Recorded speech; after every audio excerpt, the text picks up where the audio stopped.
very warm welcome to you to our service. I'm just going to do a few notices before we start.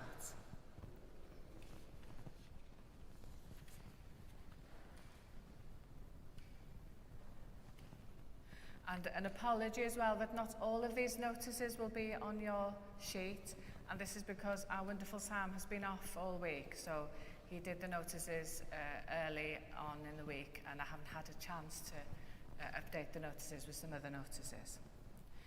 So the notices that are important for next week are that the service next Sunday will be a harvest service.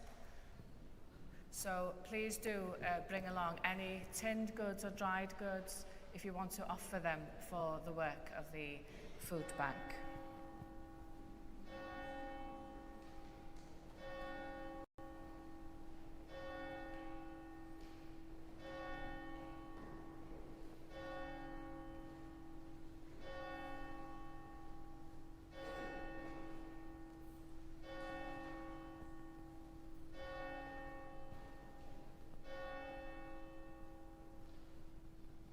So often I'm early. I'm obviously early doing the notices, aren't I, before 11 o'clock. So yes, so the Harvest Festival next week here at 11 o'clock. There will also be a Harvest Festival for Eglwys y Groes on October the 26th.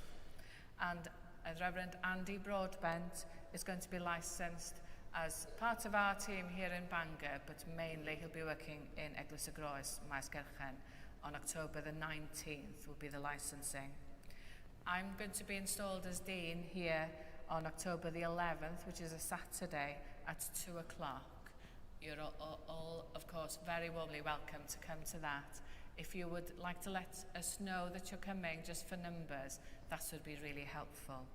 I'm told that you can actually just go and book on the diocesan website. As well, that weekend, it'll be the service to mark the beginning of the legal year at 11 o'clock. Which means that our services will be slightly different on October the 12th. The other services will be the usual 8:15 Eucharist, but we will be having a bilingual Eucharist at 3:30 instead of evensong. We'd also like to invite everybody who is an actual volunteer or who would like to consider volunteering with the cathedral on October the 25th, which is also a Saturday, to a meeting here at 10 o'clock. And I would really urge you, if you do find that you have a couple of hours free, say every month, and that you'd be willing to volunteer with any aspect of the work of the cathedral. But of course, a very rewarding part of the work here is all the visitors that come and have a look around. And you know, if you'd like to even offer a day or half a day a month, we'd be very pleased to hear from you. But essentially, if you're free and can come to a meeting on October the 25th at 10 o'clock, we'd love to see you. Also, to let you know that Gareth Iwan, who is a member of the chapter and member of the Welsh congregation, and I met with the choir and parents last week on Wednesday, and we had a very positive conversation. And going forward, I would like to offer a drop-in session for conversations at 5:30 on Wednesdays after the evening service. Unfortunately, after saying that, I'm okay for this week, but the week after, I'm away at a Dean's meeting. But going forward, for most Wednesdays, I'll be here for 5:30 if anybody wants to drop in to talk about anything. Further to our announcement last week about the show zone from Maes Gerchen who meet in our church there. They were finalists, as you may know, in the BBC Wales Make a Difference Awards. Well, would you like to know how they did? They won. So that's great news, isn't it? And I will pass on your congratulations to them. They're delighted to have won. And finally, just an apology. We didn't put it on the notices, but there will be a service here on Friday at 12 o'clock. And it'll be the regular monthly healing service, so you'd be very welcome to come along to that. As I said, most of these notices, they will be on the notice sheets going forward, but I do apologise that not all of them were on the service sheets for this week. So in order to prepare ourselves for the service, please keep a few moments silence and then we'll start.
In the name of the Father, and of the Son, and of the Holy Spirit.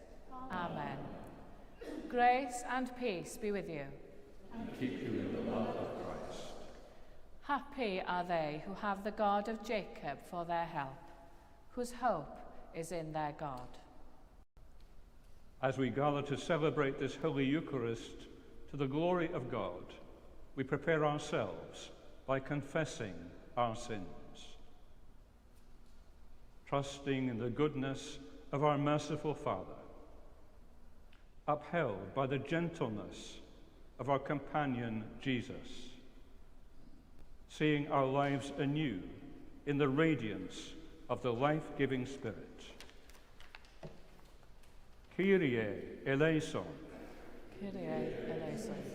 Christe eleison. Christe eleison. Kyrie eleison. Kyrie eleison.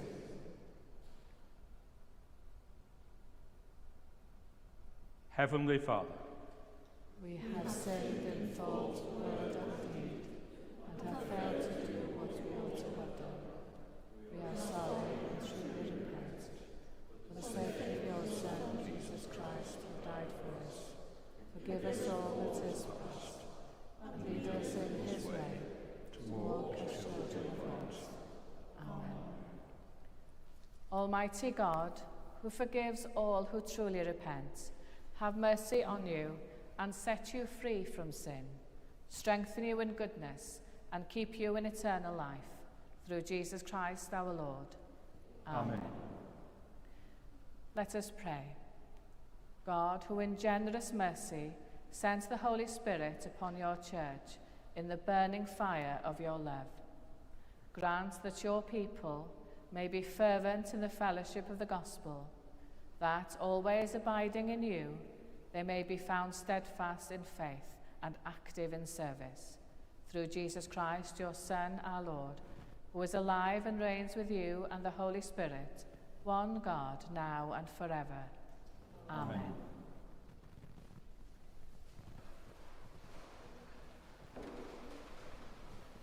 Alleluia. Praise God, O my soul. I will praise God as long as I live. I will sing praises to my God while I have my being.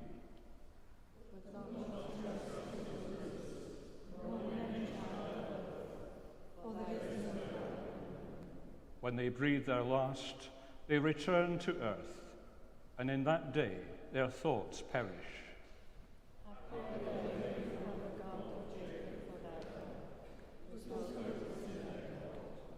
Who made heaven and earth, the seas and all that is in them, whose promise abides forever.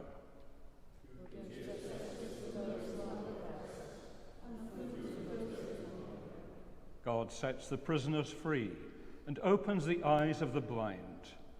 God lifts up those who are bowed down.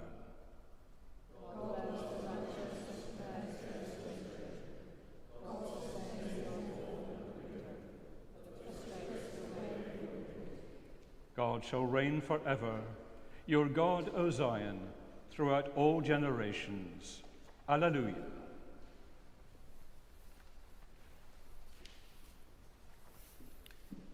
A reading from the book of the prophet Amos.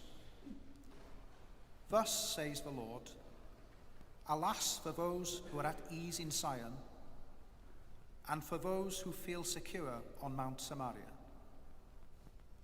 Alas for those who lie on beds of ivory and lounge on their couches, and eat lambs from a flock and calves from a stall, who sing idle songs to the sound of a harp, and like David, improvise on instruments of music, who drink wine from bowls and anoint themselves with the finest oils, but are not grieved over the ruin of Joseph. Therefore, they shall now be the first to go into exile, and the revelry of the loungers shall pass away. Hear the word of life to the world.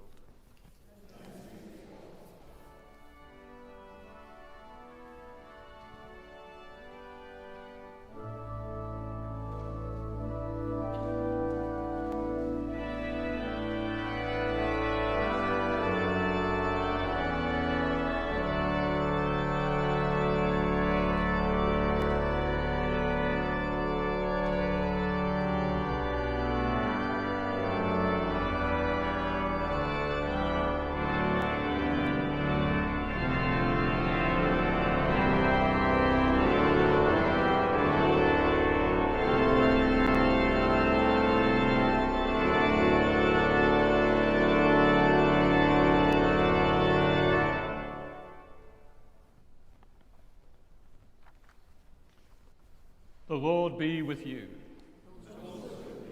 Listen to the Gospel of Christ according to St. Luke.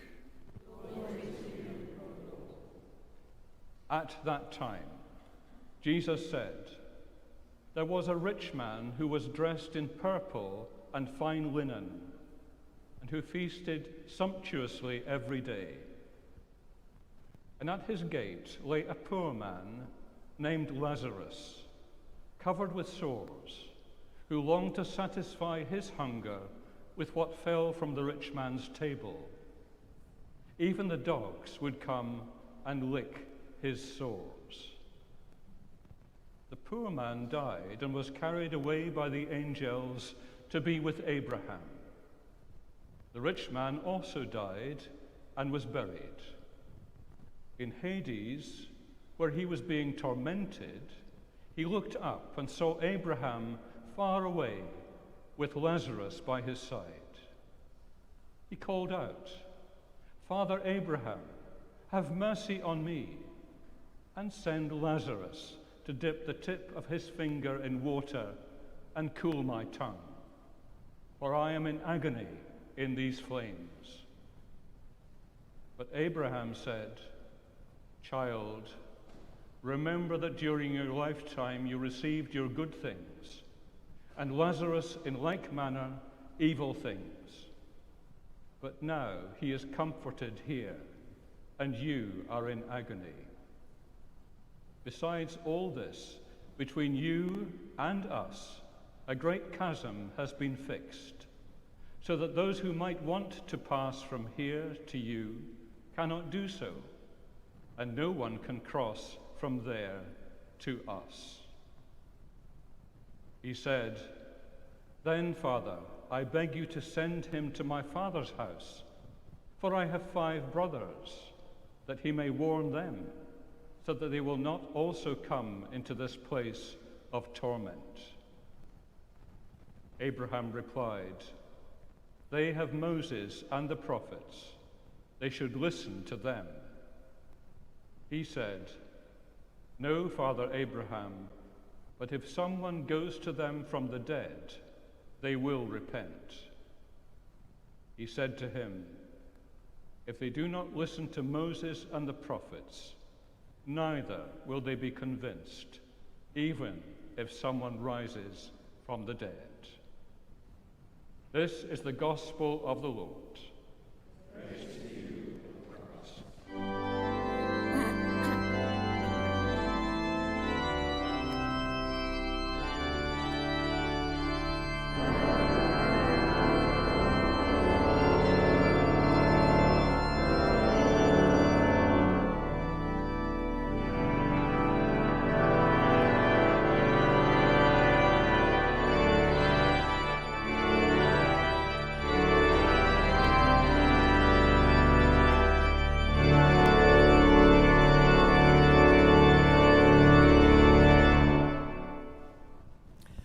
Happy are they who have the God of Jacob for their help, whose hope is in their God. In the name of the Father, and of the Son, and of the Holy Spirit. Amen.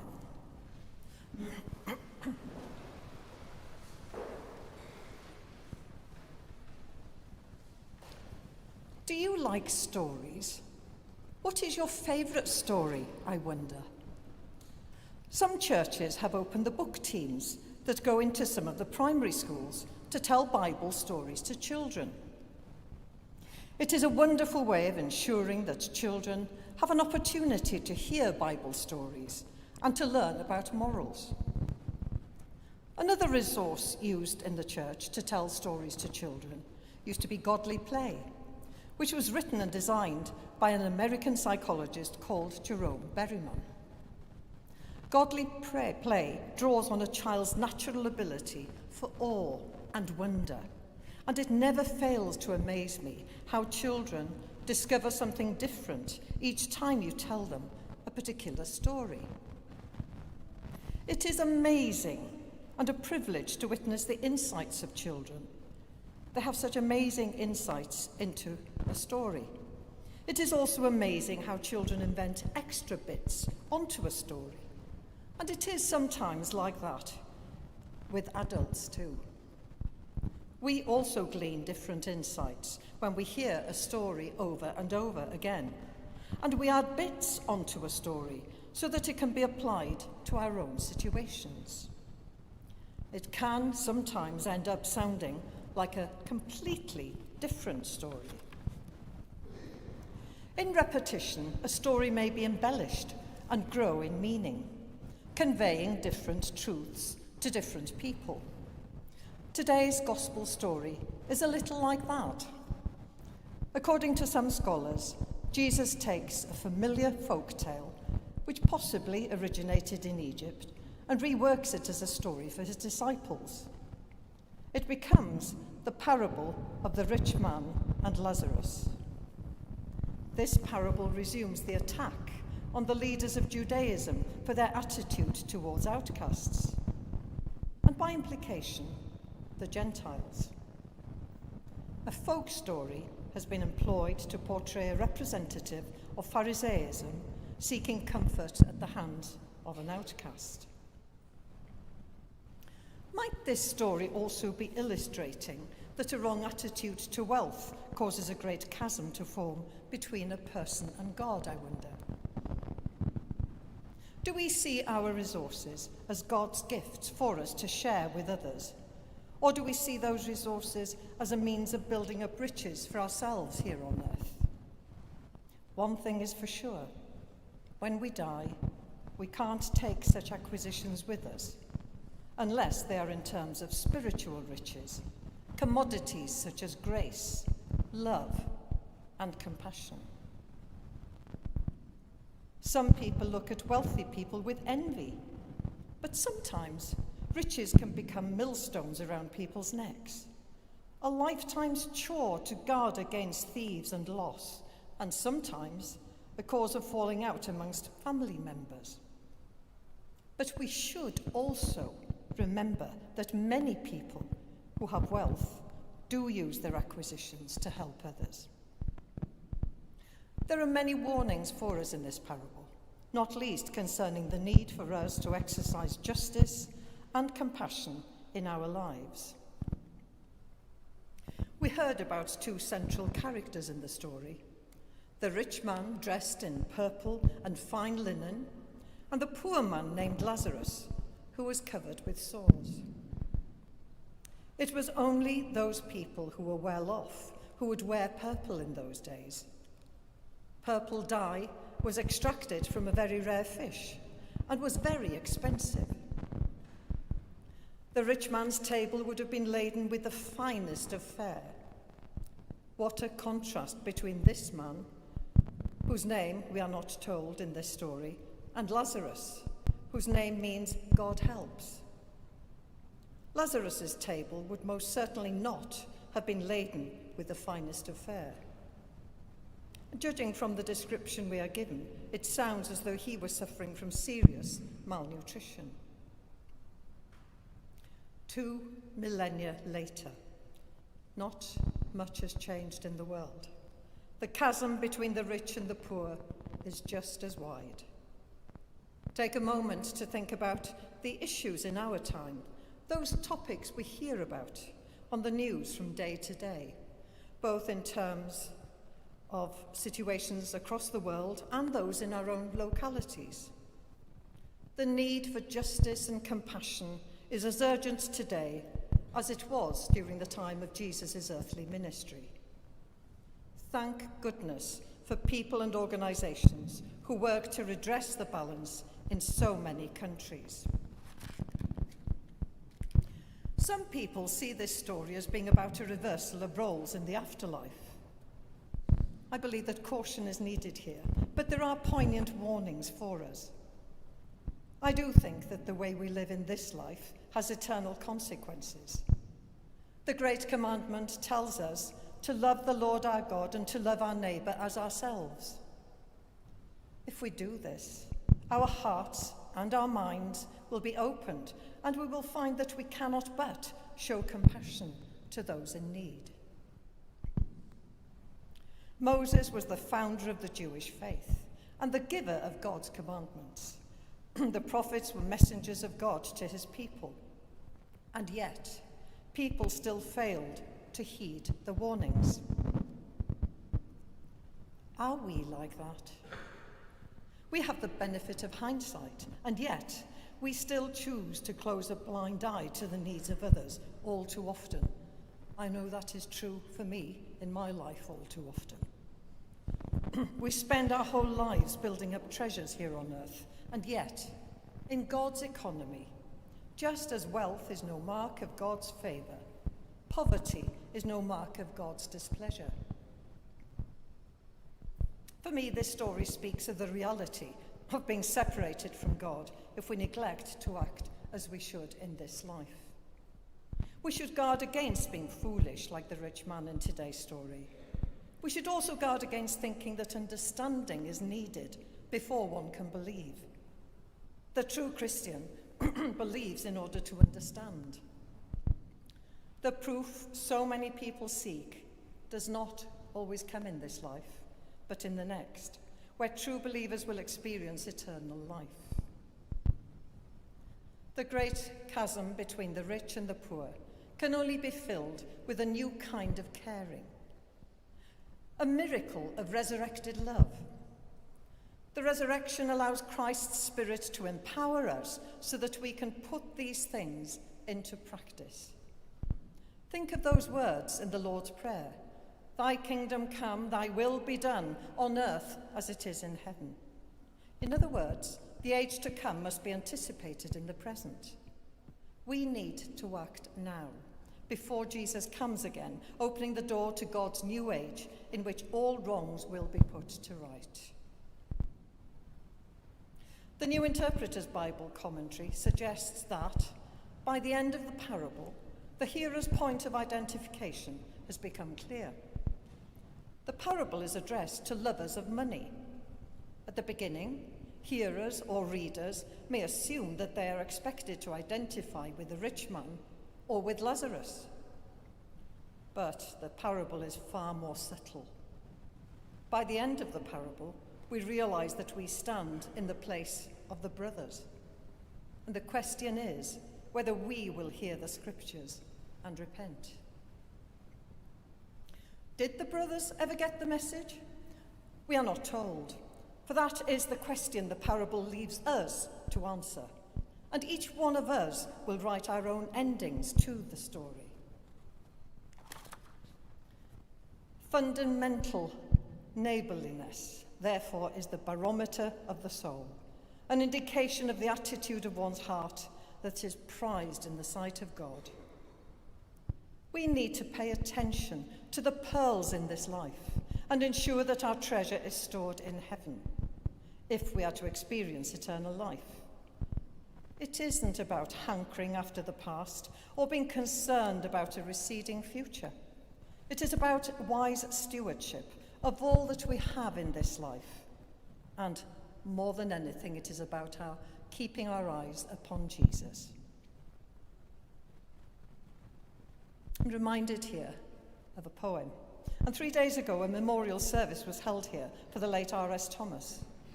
So I would like to end by inviting you to listen to R.S. Thomas's words in his poem, The Bright Field.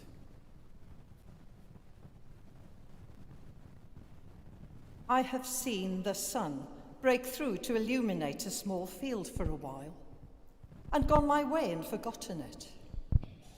But that was the pearl of great price, the one field that had the treasure in it. I realize now that I must give all that I have to possess it. Life is not hurrying on to a receding future, nor hankering after an imagined past. It is the turning aside, like Moses, to the miracle of the lit bush, to a brightness that seemed as transitory as your youth once, but is the eternity that awaits you. Well, I pray that each one of us will write our own endings to this story in a way that the attitudes of our hearts are truly prized in the sight of God. to whom we give the glory, now and forever. Amen.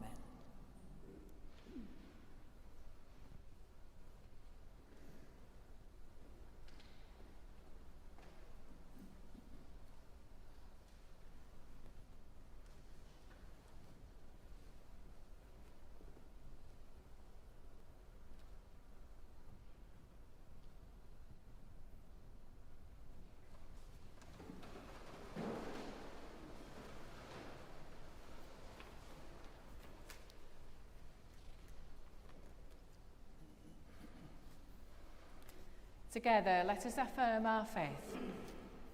We believe in one God, the Father, the Almighty.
With all our heart and with all our mind, let us pray to God.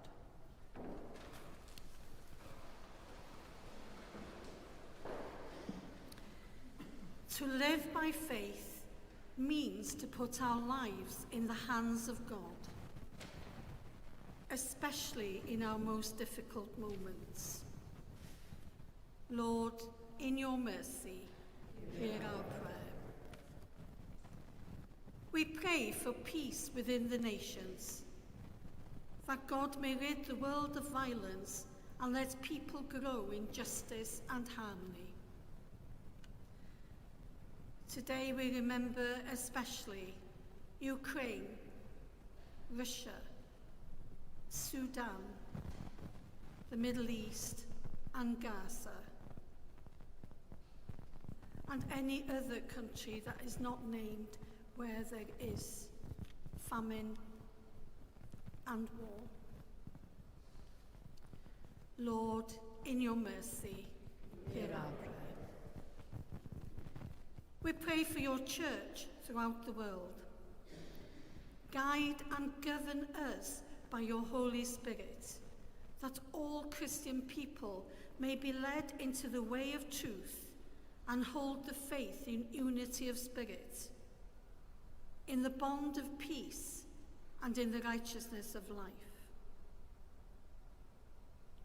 We pray for Dean Manon and Canon Tracy and all who work for the diocese. Lord, in your mercy, hear our prayer. Heavenly Father, we pray for the sick and those who suffer and all who minister in their needs. We especially remember Julian, Jamie, Aridas, John, Nick, Jill, Mavis, Anthony, and James. Lord, in your mercy, hear our prayer. We entrust to your gracious keeping all who have died in the faith of Christ. Grant us with them a share in your kingdom. We especially remember Edna Aldred, Adolfina, Antonas, Czeslaw Wilun, Alexandrius, Erlandus, Serunas, Solius, William Keglia, Kathleen Keglia, Margaret Edwards, and Bethan Williams.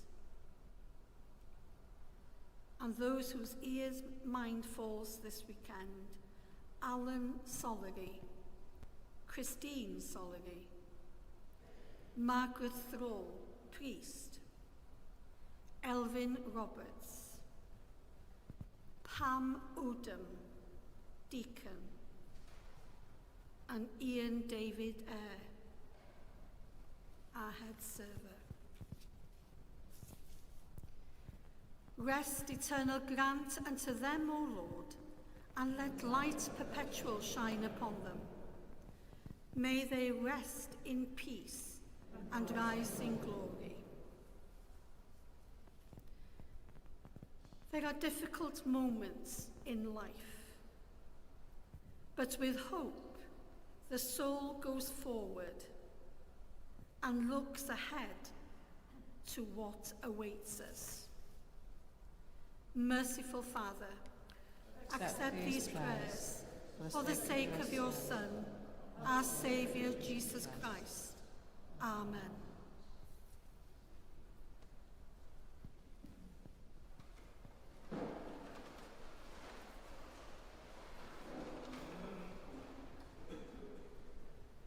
God has reconciled us to himself through Christ and given us the ministry of reconciliation.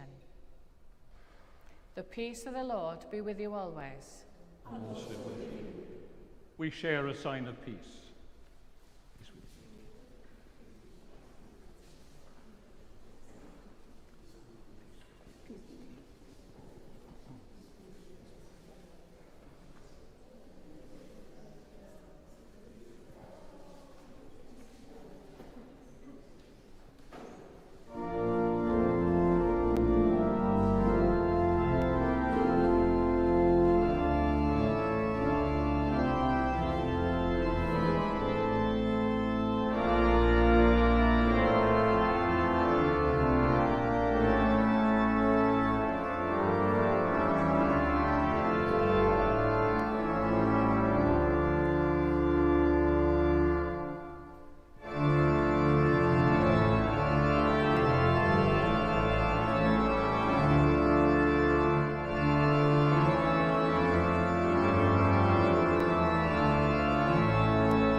We celebrate together the gifts and grace of God. We take this bread, we take this wine, to follow Christ's example and obey his command. The Lord be with you. And also with you. Lift up your hearts. We lift them to the Lord. Let us give thanks to the Lord our God. It is right to give our thanks and praise. It is indeed right. It is our duty and our joy at all times and in all places to give you thanks, Holy Father, all-powerful and ever-living God, through Jesus Christ our Lord. For he is our great high priest, who has freed us from our sins and has made us a royal priesthood serving you, our God and Father.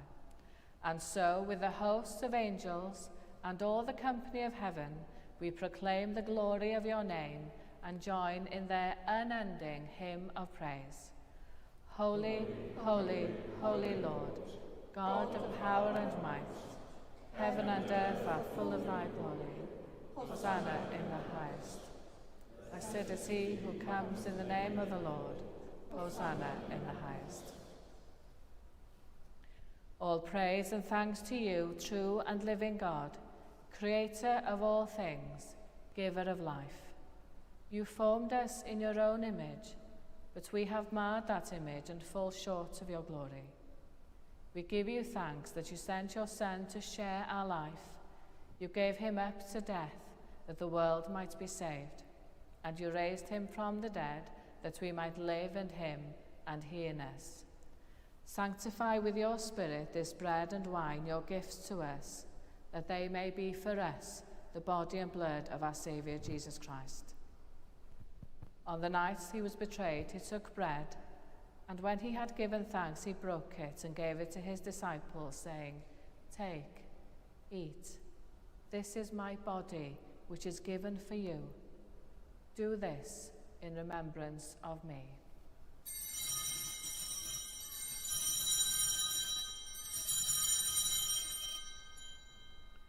In the same way, after supper, he took the cup, and when he had given thanks, he gave it to them, saying, "Drink from this, all of you, for this is my blood of the new covenant, which is shed for you and for many for the forgiveness of sins.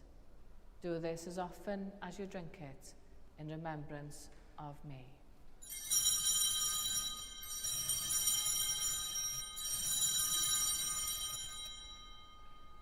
Let us proclaim the mystery of faith.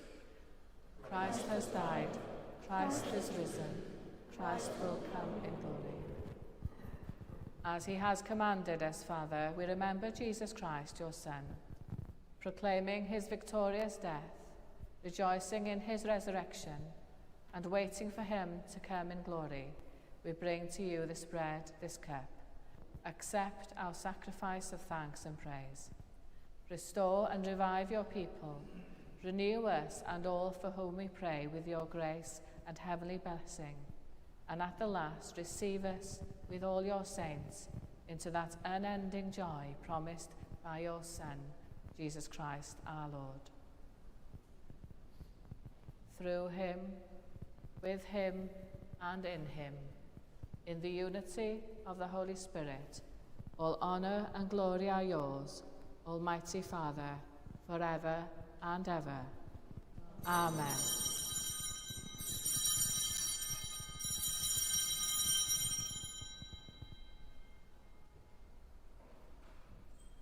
As our Saviour taught us, we boldly pray, Our Father, who art in heaven, hallowed be thy name. Thy kingdom come, thy will be done on earth as it is in heaven. Give us this day our daily bread, and forgive us our trespasses, as we forgive those who trespass against us. And lead us not into temptation, but deliver us from evil. For thine is the kingdom, power, and the glory, forever and ever. Amen.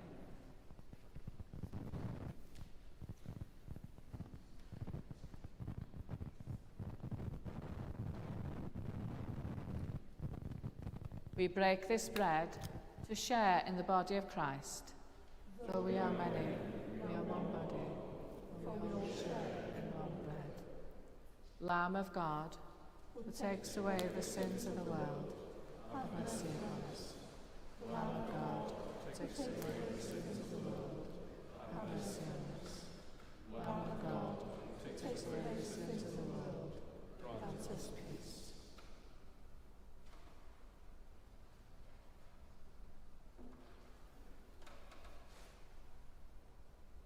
Jesus is the Lamb of God who takes away the sins of the world. Happy are those who are called to his supper. Lord, I am not worthy to receive you, but only say the word, and I shall be healed.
Before we continue with the service, I have the great pleasure of announcing banns of marriage. I published the banns of marriage between Aaron Edward Owen of Bro Peblig and Nida Ambreen, also of Bro Peblig. If any of you knows cause or just impediment why these two persons should not be joined together in holy matrimony, you are to declare it. This is the second time of asking. Can we just spend a moment or two praying for Aaron and Nida and giving thanks to God for the love that they have for each other?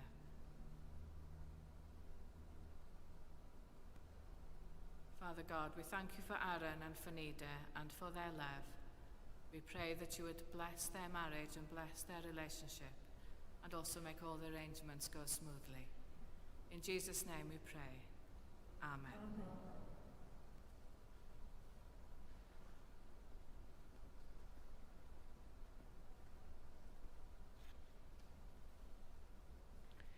Give thanks to the Lord, for he is gracious. His love is everlasting. Keep, O Lord, your church with your perpetual mercy, and because without you our human frailty cannot but fall, keep us ever by your help from all things hurtful, and lead us to all things profitable to our salvation, through Jesus Christ our Lord. Amen. The Lord be with you. And also with you. The peace of God, which is beyond all understanding, guard your hearts in the knowledge and love of God and of his Son, Jesus Christ. And the blessing of God Almighty, the Father, the Son, and the Holy Spirit be among you and remain with you always. Amen. Go in peace to love and serve the Lord. In the name of